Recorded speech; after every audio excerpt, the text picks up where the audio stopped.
Alright, ladies and gentlemen, Jeff here, and I actually got a second video for the night, because I saw this video from Tim Pool, and I gotta correct some things, because, hey, I'm a truck driver. Now, Tim Pool says gas crisis gets worse, yada, yada, yada, but in his first couple of minutes, he's talking about, oh, there's a story that there weren't enough truck drivers, and blah, blah, blah, blah, blah, blah, blah, blah, blah, blah, blah, blah, blah, blah. Okay.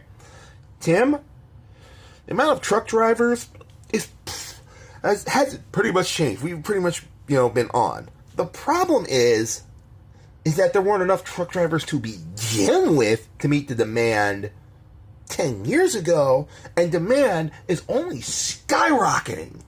And the amount of drivers coming up to meet it is not even in shouting distance to meet the demand.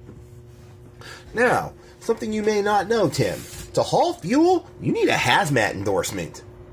They're fucking expensive and they take a while. You have to pay for the test, which is about $10-15, plus you have to pay about another $90 to get fingerprinted.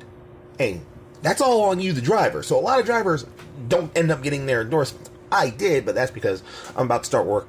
I'm trying to move over and work for Estes, and they require basically all three endorsements. That would be hazmat, tanker, and doubles and triples. Oh, and for fuel, yeah, you need the hazmat. You also need tanker, because it gets shipped in a tanker containment. So the thing is, the amount of drivers to carry fuel is already specialized within a very, a field that isn't enough to meet the freight demands that the country needs.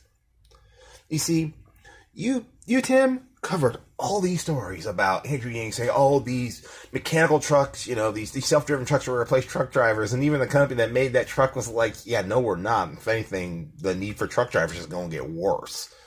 In fact, the problem is that truck is super expensive. It still can't bump a dock, as in open its doors and back up. Can't open its doors, nor can it back up. It can't cover city streets or rural areas. It can't fuel itself.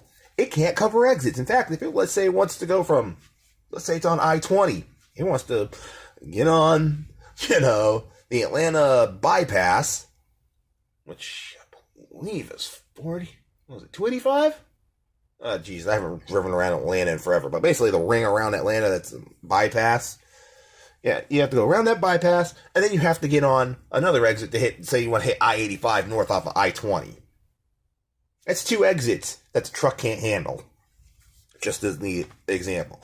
But, as I said, it's not that, it's technically that we don't have enough drivers. We do and we don't. We have enough drivers to fill a demand, but that demand has gone screaming past us.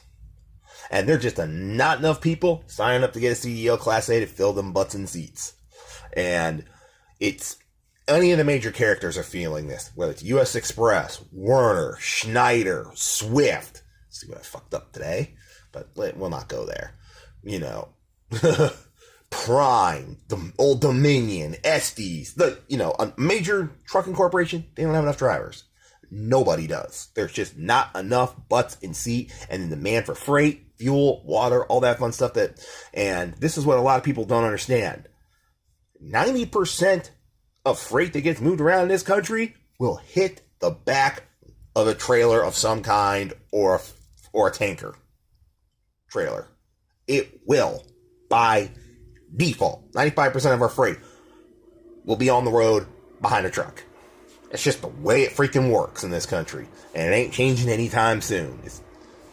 So, yeah. Tim, the fuel crisis, it was just, there's a drastic more need for fuel because there are more cars on the road, but there aren't enough truck drivers with a tanker endorsement and hazmat endorsement to fill the need.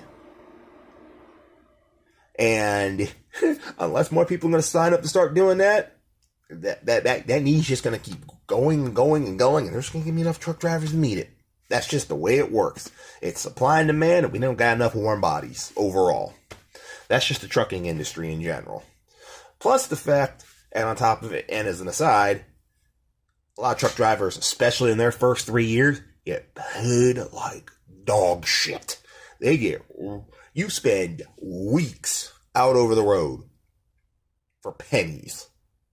Like I was in 2014, my first year truck driving, I made 30 grand after taxes. Made about 38 before. I got paid nothing. I got paid like 33 cents a mile when I finally became a single-seat driver driving my own truck for U.S. Express. And that was one of the highest pays for a starting out driver that I could get. These days, well, I'm a yard driver, so I'm getting paid